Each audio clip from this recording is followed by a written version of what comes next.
താരം തൂകും തേനും തേടിപ്പാറിപ്പോവല്ലേ മേഘമേ. താഴത്താറ്റിൽ താഴം പൂവിൽ തങ്കത്തേനില്ലേ മോഹമേ.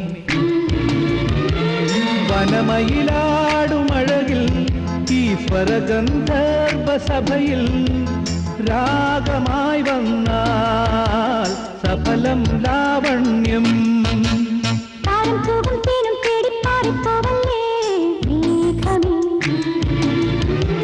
താഴത്താറ്റിൽ താഴം പൂവിൻ തങ്കത്തേനില്ലേ മോഹമേ.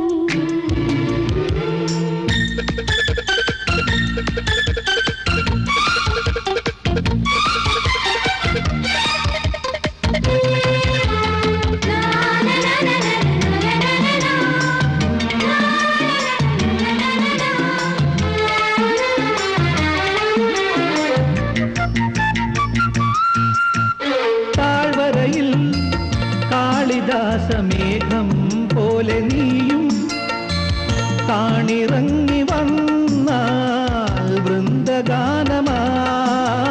താഴ്വരയിൽ കാളിദാസമേഘം പോലെ നീയും താണിറങ്ങി വന്നാൽ വൃന്ദഗാനമായി.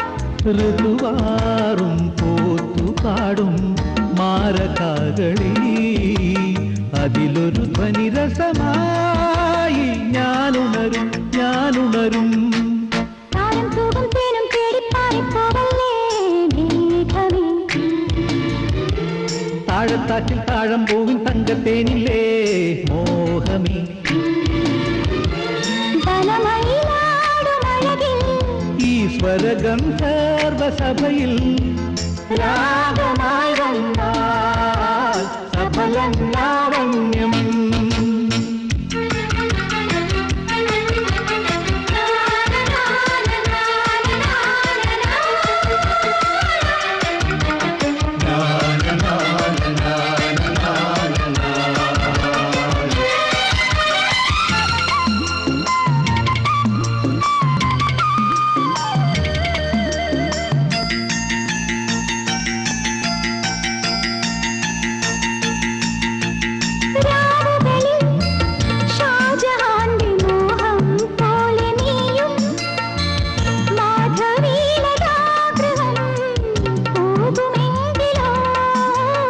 രാവുകളിൽ ഷാജഹാന്റെ മോഹം പോലെ നീയും മാധവീലതാഗൃഹം പോകുമെങ്കിലോ.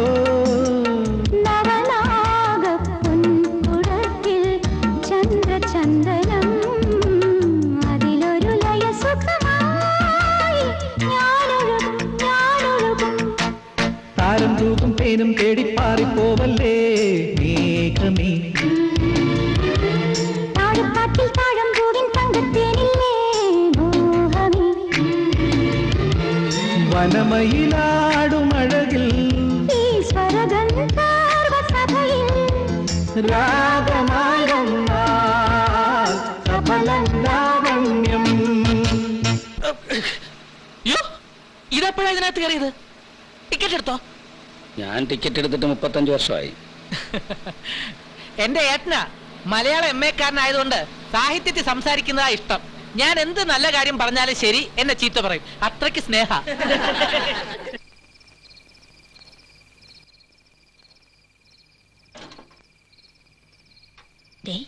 സുധാകരൻ തൂത്തുക്കുടിന്ന് വന്നിട്ടുണ്ട്. ഓ വന്നോ? ഇനി എന്താ ഏതാന്നൊന്നും ചോദിച്ച് അവനെ വിഷമിപ്പിക്കണ്ട. എന്താ ഒരു മുൻകൂർ ജാമ്യം? ഓ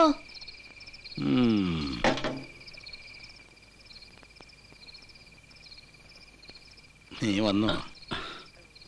എന്നാലും ഇതെന്തൊരു പോക്കാടാ സുധാകര നീ പോയത്. എടാ ഈ തൂത്തുക്കുടി എന്ന് പറഞ്ഞ അന്റാർട്ടിക്കയിലൊന്നും അല്ലല്ലോ, ഒരു കത്തയച്ചൂടെ? അച്ഛാ അത് 11 ഇല്ലന്റുമായിട്ടാണ് ഞാൻ ഇവിടുന്ന് പോയത്. പക്ഷെ എഴുതാൻ സമയം കിട്ടണ്ടേ? നിന്റെ തേക്ക് പരിപാടി എന്തായി? ഗുണം കിട്ടുവോ? ഈ നാടിന് തേക്കല്ല അച്ഛാ ആവശ്യം, പിന്നെ സത്യസന്ധത. ഇന്ന് നട്ട് 20 കൊല്ലം കഴിഞ്ഞ് മുളച്ചാലും കുഴപ്പമില്ല. സത്യസന്ധതയുടെ വിത്ത് ആരെങ്കിലും ഈ നാട്ടിൽ കുറച്ച് നട്ടേ പറ്റൂ. നീ സാഹിത്യം കള. പ്രോവിഡന്റ് ഫണ്ടിൽ നിന്ന് 3000 രൂപ കടമെടുത്താ നിന്നെ തൂത്തുക്കുടിയിൽ അയച്ചത്.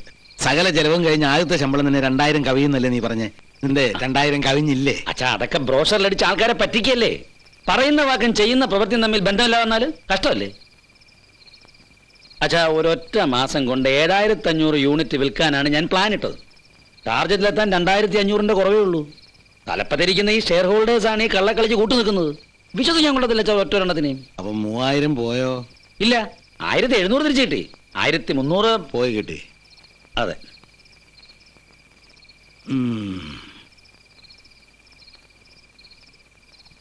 എന്താ സംഭവിച്ചത്? അതെ, ഭൂമിയിൽ മുമ്പ് തൂത്തുക്കുടി എന്നൊരു സ്ഥലം ഉണ്ടായിരുന്നു. ഇവൻ തേക്കുമായിട്ട് അവിടെ ചെന്നോടെ അത് ഇല്ലാതായി. അത്ര തന്നെ. അമ്മണി ഇതോടെടുത്തോ. വല്യേട്ടന് കുളി കഴിഞ്ഞിടാൻ വല്ലതുണ്ടോ? വല്ലതുണ്ടോന്ന്? ഇല്ല, ഇത് മാത്രമേ ഉള്ളൂ. എങ്കിൽ ഞാനൊരു മുണ്ടും ഷർട്ട് പെട്ടെന്ന് അലക്കി തരാം.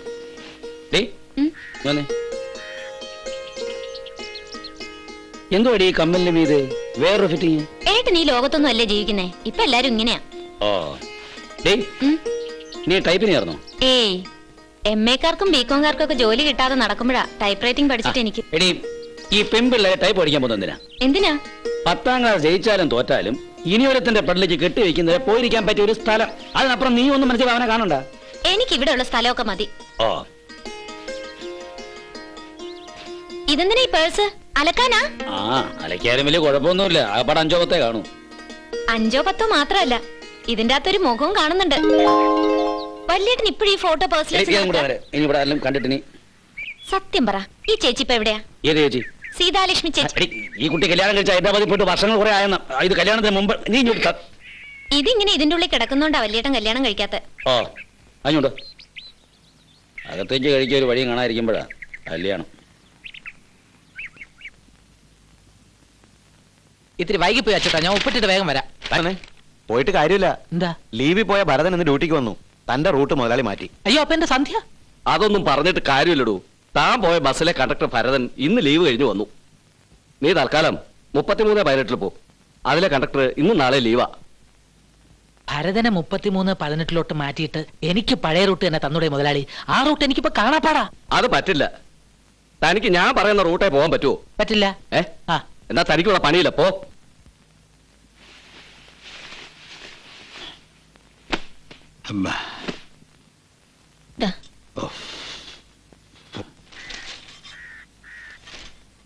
അമ്മണി, ആ മിക്സിംഗ് എടുത്തേ. അല്ലമ്മേ, പെട്ടെന്ന് ഇങ്ങനൊരു പനി വന്ന് കയറാൻ എങ്ങനെയാ എനിക്ക് മനസ്സിലാകത്ത്. അത് മനസ്സിലാക്കാൻ മലയാളം MA വരെ പോണമെന്നില്ല. തൂത്തുക്കുടി നേട്ടം വെറും കൈയോടെ മടങ്ങി വന്നതാണ് അച്ഛന് പനിക്കാൻ കാരണം. എടാ, നാട്ടുകാരെ പറ്റിച്ച് കാശുണ്ടാക്കാൻ എനിക്ക് പണ്ടേ താല്പര്യമില്ല. ഇനിയിപ്പൊ അതുകൊണ്ടാണ് അച്ഛന് പനി വന്നതെങ്കിൽ ആ പനി ജന്മം മാറാനും പോകുന്നില്ല. എന്താ? ഇന്ന് വരെ കിട്ടിക്കൊണ്ടിരുന്ന 4 കാശ് കളഞ്ഞു കുളിച്ചിട്ടല്ലേ നീ വന്ന് നിൽക്കുന്നേ? അതുകൊണ്ട് അച്ഛന് പനിച്ചൂടെ? അതൊരു തരം താണ പണിയാണമ്മേ. തോന്നുമ്പോ റൂട്ട് മാറ്റാൻ ഞാൻ എന്താ അയാളുടെ? ആ റൂട്ട് മാറുമ്പോ ഇവനും റൂട്ട് മാറ്റുമെന്ന് എനിക്കെന്നെ അറിയാമായിരുന്നു. അതുകൊണ്ട് എനിക്ക് വലിയ അത്ഭുതമൊന്നുമില്ല. സ്വല്പം നിലാവ് കാണുമ്പോ ഏത് കുറുക്കനും ഒന്ന് കൂവും. ആ റൂട്ടിൽ അല്പം നിലാവ് കിട്ടി അവനും ഒന്ന് കൂവി, അത്രേ ഉള്ളൂ. അച്ഛൻ എന്താ ഒരുമാതിരി മലയാള MA-ക്കാരെ പോലെ സംസാരിക്കുന്നത്? പലത് മനസ്സിലുണ്ടേ, തെളിച്ചു പറ. ഏട്ടൻ കണ്ണൂരിട്ടുണ്ടാ വലിയ പ്ലാനിങ്ങും കൊണ്ട് പോയതല്ലേ തേക്ക് ബിസിനസിന്? കണക്കൂട്ടുമ്പോ കടലാസിൽ ലാഭം ഇങ്ങനെ കുന്നുകൂടുകയായിരുന്നു. എന്നിട്ട് എന്തായി? എടാ, ഇപ്പൊ ഏത് ബിസിനസ്സും ആരംഭത്തിലെ അങ്ങനെ അങ്ങോട്ട് പച്ചപിടിക്കണമെന്നില്ല. എന്താ? ഞാനൊരു പരീക്ഷണ നിലയിലാണ് തേക്ക് കൃഷി ഏർപ്പെട്ടത് തന്നെ. അതെ, ഈ നാട്ടിലും കുറച്ചുപേർക്ക് തേക്ക് വിറ്റിരുന്നില്ലേ? അതുകൊണ്ട് എന്താ ഇപ്പം? ആ അടിയോടി ഇന്നലെയും വന്നിരുന്നു ചേട്ടനെ തിരക്കി. തേക്ക് വാങ്ങിയവർക്കൊക്കെ ഞാൻ സമ്മതപത്രം കൊടുത്തിട്ടുണ്ട്. 20 വർഷം കഴിഞ്ഞ് ചെന്നാൽ അവർക്കൊക്കെ തേക്കും കിട്ടും. 20 വർഷം കഴിഞ്ഞ് ചെന്നാൽ അവിടെ തേക്കിന്റെ ആത്മാവ് അലഞ്ഞു തിരിഞ്ഞ് നടക്കുന്നുണ്ടാവും. ഏട്ടനെ വിശ്വസിച്ച് പണം മുടക്കിയവർക്ക് അവിടെ ചെന്ന് തേക്കിന്റെ 16 അടിയന്തരവും നടത്തി മടങ്ങാം. അച്ഛൻ എന്നെ വിശ്വാസക്കുറവുണ്ടോ? ഉണ്ടേ പറ. വിശ്വാസ കുറവുണ്ടെങ്കിൽ തന്നെ അച്ഛൻ അത് മുഖത്ത് നോക്കി പറയില്ല. അതാ അച്ഛനെ എനിക്ക് വിശ്വാസമില്ലാത്തത്. എന്റെ മനസ്സിൽ പല പുതിയ പദ്ധതികളുണ്ട് അച്ഛാ. എന്താ? ചിലതൊക്കെ ഉറപ്പിച്ചിട്ട് തന്നെ ഞാൻ തൂത്തുക്കുടി ഇങ്ങോട്ട് പോന്നിരിക്കുന്നേ. അച്ഛാ, നമുക്കേ ഒരു വികലാങ്ങനെ കിട്ടാൻ വല്ല മാർഗമുണ്ടോ? എന്റെ കൈയും കാലും തല്ലി ഒഴിച്ചെന്നാ ഞാൻ വേണേ ഒരു വികലാങ്ങനാകാം. അങ്ങനെയാണെങ്കിൽ അതിലും നല്ലത് മുത്തച്ഛനാ. അച്ഛാ, ഞാൻ കാര്യമായിട്ടാ പറഞ്ഞത്. ഒരു വികലാങ്ങനുണ്ടെങ്കിൽ നമുക്കൊരു STD ബൂത്ത് തുടങ്ങാം. പേപ്പറുകളൊക്കെ ഞാൻ ശരിയാക്കിയിട്ടുണ്ട്. ഒരു STD ബൂത്ത് എന്ന് വെച്ചാൽ ഇപ്പൊ എന്താ കമ്മീഷൻ? വല്യേട്ടാ, ഓ, നമ്മുടെ ഉണ്ണിവാസുവിനെ പിടിച്ചൂടെ? ഉണ്ണിവാസു ഒരു വികലാങ്ങനല്ലേ? പറഞ്ഞ പോലെ ഉണ്ണിവാസു വികലാങ്ങനാണല്ലോ.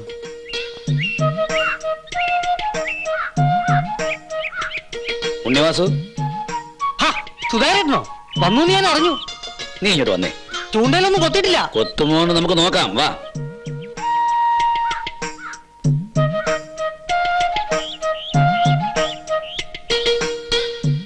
എന്താ സുധാരേട്ടാ? നീ മതി. ഏട്ടൻ എസ് ഡി ബൂത്തിന് തറക്കല്ലിട്ടു അല്ലേ? തറക്കല്ലോ? ചേച്ചി പറയുന്ന ഉണ്ണിവാസനെ കിട്ടിയ കാര്യം അമ്മേ. ഓ അതാണോ? വിചാരിക്കുന്ന ഏത് കാര്യം നടത്താനും ഇവിടെ ഓരോരുത്തർക്കും നല്ല സാമർഥ്യ. അവരുടെ ഏത് ആഗ്രഹത്തിനും അച്ഛനും അമ്മയും കൂട്ടു നിൽക്കുകയും ചെയ്യും. എന്റെ കാര്യം വരുമ്പോ മാത്രം ആർക്കും ചെവി കേൾക്കൂല. നിന്റെ ഏത് കാര്യത്തിനാ ഇവിടെ ചെവി കേൾക്കാതിരുന്നിട്ടുള്ളത്? എനിക്കൊരു സിന്ധി പശുവിനെ വാങ്ങിച്ചു തരാമെന്ന് പറഞ്ഞിട്ട് നാളെ എത്രയായി?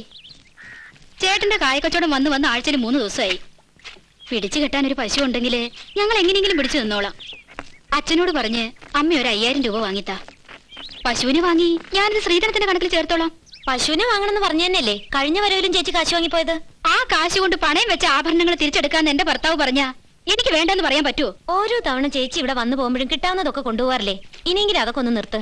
നമ്മളോടൊക്കെയുള്ള സ്നേഹം കൊണ്ട് അച്ഛനൊന്നും പറയാത്തത്. ദേ മുളക് വാരി മുഖത്തേക്ക് ഞാൻ എപ്പോഴാടി അച്ഛനെ ബുദ്ധിമുട്ടിച്ചത്?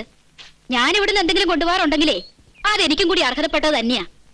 ഒരു കല്യാണവും കഴിച്ച് ഒരുത്തിനോട് പൊറുക്കുമ്പോഴേ നിനക്ക് അതിന്റെ വിഷമം മനസ്സിലാവും. മിന്നു കഴുത്ത വീണതുകൊണ്ടായില്ല മോളെ. ഒരു ഭാര്യയാവാനേ ഒരുപാട് സർക്കസ് കളിക്കണം. ഈ പശു ഒരു സർക്കസ് ആണെന്ന് കരുതിയാ മതി. കള ഒന്ന് നിർത്ത്. അച്ഛൻ വരുമ്പോ നിന്റെ കാര്യം ഞാൻ പറഞ്ഞോളാം. ആരാ തേങ്ങ ഇടുന്നേ? നീ എന്തുവാടായി കാണിക്കുന്നേ? എനിക്ക് തിരുവനന്തപുരം വരെ പോകാൻ ഇത്തിരി കാശ് വേണം. അച്ഛൻ്റെ അടുത്ത് ചോദിച്ചാൽ തരില്ല. അതുകൊണ്ട് പ്രകൃതി എടുത്തു. ഇതെടുത്താ നീ വിവരം അറിയും. തേങ്ങാക്കാരന്റെ കയ്യിൽ നിന്ന് അടുത്ത വെട്ടിനുള്ള പണം കൂടി മുൻകൂർ വാങ്ങിച്ചിട്ടാ കഴിഞ്ഞ മാസം അച്ഛൻ നിങ്ങൾക്ക് ചോറ് തന്നത്. ഇതിൽ നിന്ന് ഒരൊറ്റ തേങ്ങ എടുക്കാൻ ഞാൻ സമ്മതിക്കില്ല. എനിക്കൊരു അത്യാവശ്യ കാര്യത്തിനാ. ഒരത്യാവശ്യം എനിക്ക് കേൾക്കണ്ട. കുറെ ദിവസം കണ്ടക്ടറായിട്ട് നടന്നിട്ടേ പാന്റും ഷർട്ടും കൂളിംഗ് ഗ്ലാസും വാങ്ങിച്ചതല്ലാണ്ട് വീട്ടു ചെലവിന് നീ എന്തെങ്കിലും തന്നോ? എനിക്കും ആവശ്യങ്ങളില്ലേ അമ്മേ? ആവശ്യത്തിനെ സ്വന്തമായിട്ട് സമ്പാദിക്കണം. ഞാൻ എന്ത് ചെയ്യണം? കക്കാൻ പോണോ? കട്ടിട്ടോ പിടിച്ചു പറിച്ചിട്ടോ എങ്ങനെയായിരുന്നാലും എനിക്ക് വിരോധമില്ല. ഈ തേങ്ങയിൽ നിന്ന് ഒരൊറ്റ എണ്ണം എടുത്ത് പോരുത്. ആഹാ, അപ്പൊ എന്റെ കാശ്? ഇനി നിന്റെ കാശ്.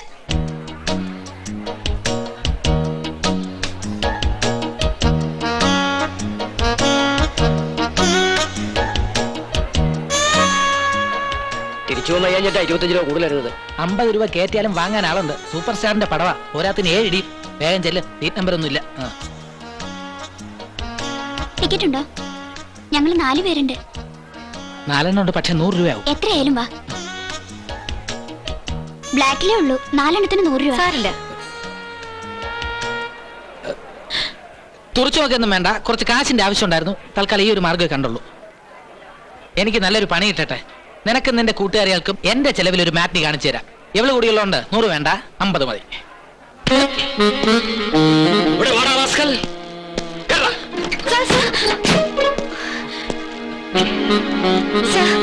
ഞാൻ കാശ് കൊടുത്ത് വാങ്ങിപ്പിച്ചതാ. ലേഡീസും കൂടി ഉൾപ്പെട്ടതാണോ ഇവന്മാരുടെ റാക്കറ്റ്? എങ്കിൽ കേറിക്കോ, ഞാൻ സൽക്കരിക്കാം. ബ്ലാക്കിൽ ആര് ടിക്കറ്റ് വിറ്റാലും ഞാൻ തൂക്കും, ബ്ലാക്കിൽ ആര് ടിക്കറ്റ് വാങ്ങിയാലും ഞാൻ തൂക്കും. കള്ളന്മാരെ തൂക്കുന്നത് രാംകുമാർ IPS ഒരു നാടൻ കല മാത്രമാണ്. വണ്ടി വിടെ.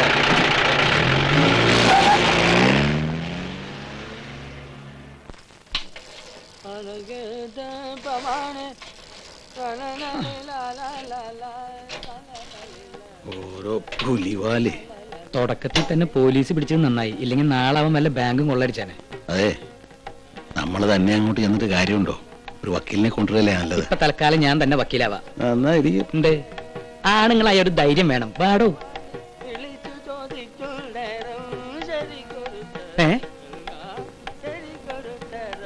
ഇതുപോലെ നാടക റിഹേഴ്സലോ മറ്റോ ആണോ? Police station, Cheruvatta police station, police station. പോലീസുകാര്. അവസരം ഇനിയുമുണ്ടോ മനുജ, അശരണനാം നിനക്കീശനെ ഭജിപ്പാൻ. അവസരം ഇനിയുമുണ്ടോ മനുജ, അശരണനാം നിനക്കീശനെ ഭജിപ്പാൻ. അവസരം ഇനിയുമുണ്ടോ. സാർ ഇത്രയും സഹൃദയനാണെന്ന് ഞങ്ങൾക്ക് ആദ്യം കണ്ടപ്പോ തോന്നിയില്ല. ആദ്യത്തെ വരട്ടലും മറ്റും കണ്ടപ്പോ ഞങ്ങളങ്ങ് പേടിച്ചു പോയി. സംഗീതത്തിന്റെയും കവിതയുടെയും മുന്നിൽ ഞാൻ എന്നും ഒരു ദുർബലനാണ്. ഞങ്ങളുടെ ഭാഗ്യം. അപ്പോൾ പകൽ നിങ്ങൾ വീടുകൾ തോറും പാട്ടുപാടി നടക്കും. അതെ. അങ്ങനെ കണ്ട വീടുകളിൽ രാത്രി കക്കാൻ കയറും. ഞങ്ങളുടെ പതിവ്.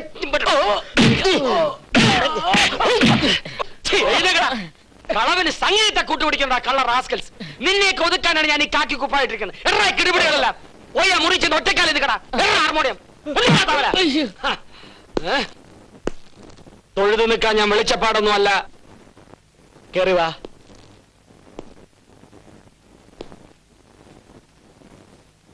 നീ മറക്ക്. കാര്യം എന്താണെന്ന് തുറന്നു പറ. കളവോ കൊലപാതകമോ? ഞാൻ കുറുപ്പ്, ഇത് അടിയോടി. അത് രണ്ടും ഒരു കുറ്റമല്ല. സാർ അതെന്റെ അച്ഛനാ. ഓ ബ്ലാക്ക് മാർക്കറ്റ്. അച്ഛൻ മോന്റെ കളക്ഷൻ നോക്കി വന്നായിരിക്കും അല്ലേ? അല്ല, അവനൊരു വൃത്തികേട് കാണിച്ചതിന്റെ അകത്താണെന്ന് അറിഞ്ഞു. അപ്പൊ സാറ് മാന്യനായ ഒരു ഇൻസ്പെക്ടർ ആയതുകൊണ്ട് ഇവിടെ വരെ വന്ന് വിവരറിയാന്ന് വെച്ചു. സോപ്പിട്ടോ, പക്ഷെ പതപ്പിക്കരുത്. അല്ല, കുറുപ്പും ഒരു മാന്യനാണ്. അവൻ എന്തെങ്കിലും തെറ്റ് ചെയ്തിട്ടുണ്ടെങ്കിൽ സാർ അവനെ ചാർജ് ചെയ്തോളൂ. ഞങ്ങൾ വരട്ടെ. നിൽക്ക്. കുറുപ്പ് എന്ത് കുറുപ്പാണ്? കൃഷ്ണക്കുറുപ്പാ. എവിടെയാ താമസം? ഇവിടെ അടുത്താ. ജനിച്ചു വളർന്ന നാട്ടിൽ സ്വന്തം മകൻ പോക്കരുത്തരം. എനിക്ക് വളർന്നത് ചെർപ്പളശ്ശേരിയില്ല, ജോലിയായിട്ട് വന്നതാ. ചേർപ്പളശ്ശേരി എവിടാ? പറഞ്ഞാ അറിയോന്ന് തോന്നുന്നില്ല. ചിറ്റാരിക്കൽ എന്ന് പറയും. ചിറ്റാരിക്കൽ ഒരു മാധവൻ ഉണ്ണിത്താനുണ്ടല്ലോ. ഉണ്ട്, ഞങ്ങൾ ബന്ധുക്കളാ.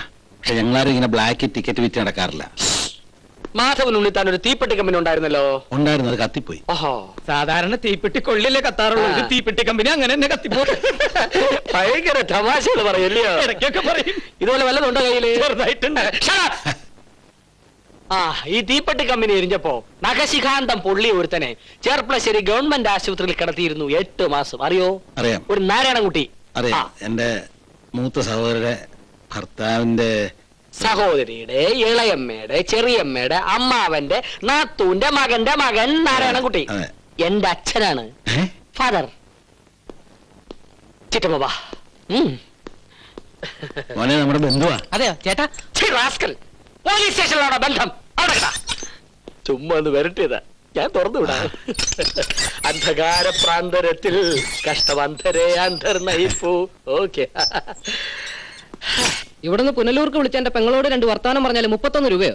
അത് കൊള്ളാം. പെങ്ങളോട് സംസാരിക്കുമ്പോ സമയം പോകുന്ന കാര്യം നിങ്ങളും ഓർക്കണം. ഞാൻ ആകെ സംസാരിച്ചത് 1 മിനിറ്റാ. എന്റെ സ്റ്റോപ്പ് വാച്ച് കാണിക്കുന്നത് 4.5 മിനിറ്റാ. തന്റെ ഒടുക്കത്തെ ഒരു സ്റ്റോപ്പ് വാച്ച്. ഈ വാച്ച് പരിപാടി ഞാൻ പൂട്ടിച്ചില്ലേ എന്നതേ ഇങ്ങനെ വിളിച്ചോ? ഓ പൂട്ടിക്കാൻ എല്ലാവർക്കും വലിയ എളുപ്പമാണ്. തുറപ്പിക്കാൻ ആരെയും കാണാറില്ലല്ലോ. മുതലാളി, അയാൾ പറഞ്ഞത് നേരാ. ഈ 20-ാം നൂറ്റാണ്ടിൽ ആരാ സ്റ്റോപ്പ് വാച്ച് വെച്ച് STD വിളിക്കുക? മുതലാളി എങ്ങനെയെങ്കിലും ഒരു കമ്പ്യൂട്ടർ വാങ്ങി. ബാങ്കിൽ നിന്ന് വായ്പ കിട്ടും. അതൊക്കെ കിട്ടും, പക്ഷെ ലൈസൻസ് നിന്റെ പേരിലല്ലേ? മുതലാളി എന്റെ പേരിൽ വാങ്ങിക്കോളൂ. മുതലാളി ജാമ്യം നിന്നാ പോരെ. മുതലാളിക്ക് എന്താ എന്നെ വിശ്വാസമില്ലേ? വിശ്വാസമില്ലാഞ്ഞിട്ടല്ല വാസു. കാര്യം ഞാൻ സുധാകരനാണെങ്കിലും ഒരുപാട് തവണ ചൂടുവെള്ളത്തിൽ വീണ പൂച്ച. എന്നെ ഒരുപാട് പേര് പറ്റിച്ചിട്ടുണ്ടാ. മുതലാളി സത്യസന്ധതയുടെ മുഖം കണ്ടിട്ടുണ്ടോ? ഇല്ല. ഇങ്ങോട്ട് നോക്കിയേ. ഈ മുഖം നിറയെ സത്യസന്ധതയാണ്, ആത്മാർത്ഥതയാണ്. മുതലാളിക്ക് വേണ്ടി ഉണ്ണിവാസു മരിക്കാൻ വരെ തയ്യാറാണ്. ആ, അതൊക്കെ എനിക്കറിയാം. പിന്നെ നിന്റെ ഈ മുതലാളി എന്നുള്ള വിളി അങ്ങ് നിർത്തണം. സാധിക്കില്ല മുതലാളി. എന്റെ അവസാനത്തെ ശ്വാസം പോലും ആ പേര് പറഞ്ഞുകൊണ്ട് പുറത്തേക്ക് പോകും. എന്താ സാർ, ഈ രജിസ്റ്റർ ഓഫീസിലേക്കുള്ള വഴിയേതാ? ആ, രജിസ്റ്റർ ഓഫീസിലുള്ള വഴി എന്ന് പറയുന്നത് നിങ്ങളോട് നേരെ പോകണം. നേരെ പോയ ഒരു ജംഗ്ഷൻ വരും, അവിടെ നിൽക്കരുത്. അവിടെ നേരെ ഇടത്തോട്ട് പോയ ഒരു ഹോട്ടലുണ്ട്, അവിടെ നിൽക്കരുത്. നിങ്ങൾ നേരെ പോവുക, അവിടെ ഒരു വർക്ക്ഷോപ്പ് കാണും. ചേട്ടൻ ഒരു കാര്യം ചെയ്യും. ഇവിടെ നിന്ന് നേരെ ചെല്ലുമ്പോ ഒരു ജംഗ്ഷൻ, അവിടെ നിന്ന് ഇടത്തോട്ട് തിരിഞ്ഞ് 1, 2, 3 4ാമത്തെ ബിൽഡിംഗ് രജിസ്റ്റർ ഓഫീസ്. ശരി. ഇതൊക്കെ ഇത്രയേ ഉള്ളൂ മുതലാളി. ആദ്യം ഒരു നേർവഴി, പിന്നെ ഒരു വളഞ്ഞ വഴി. ജീവിതം ക്ലീൻ. ബോണസ് വർധന നടപ്പിലാക്കുക. സേവന വേതന വ്യവസ്ഥകൾ മെച്ചപ്പെടുത്തുക.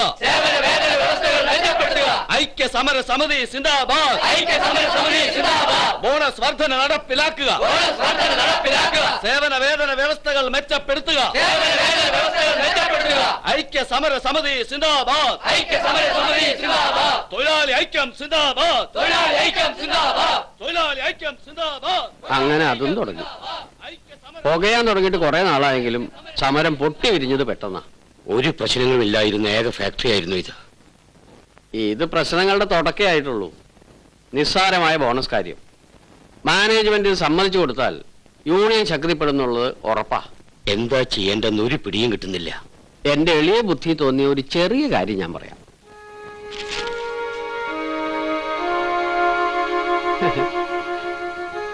MD കുറുപ്പിനെ ഒന്ന് കാണണമെന്ന് പറയുന്നു. ചർച്ചയ്ക്കാണെങ്കിൽ എന്നെ മാത്രം കണ്ടുകൊണ്ട് കാര്യമല്ല, എക്സിക്യൂട്ടീവ് ഉള്ളവരെ മുഴുവൻ കാണണം. ചർച്ചയ്ക്കൊന്നും അല്ല ഇത്, വ്യക്തിപരമായ എന്തോ കാര്യം സംസാരിക്കാനാ. ചെന്ന് നോക്ക്, വിവരം എന്താണെന്നറിയാലോ. ആ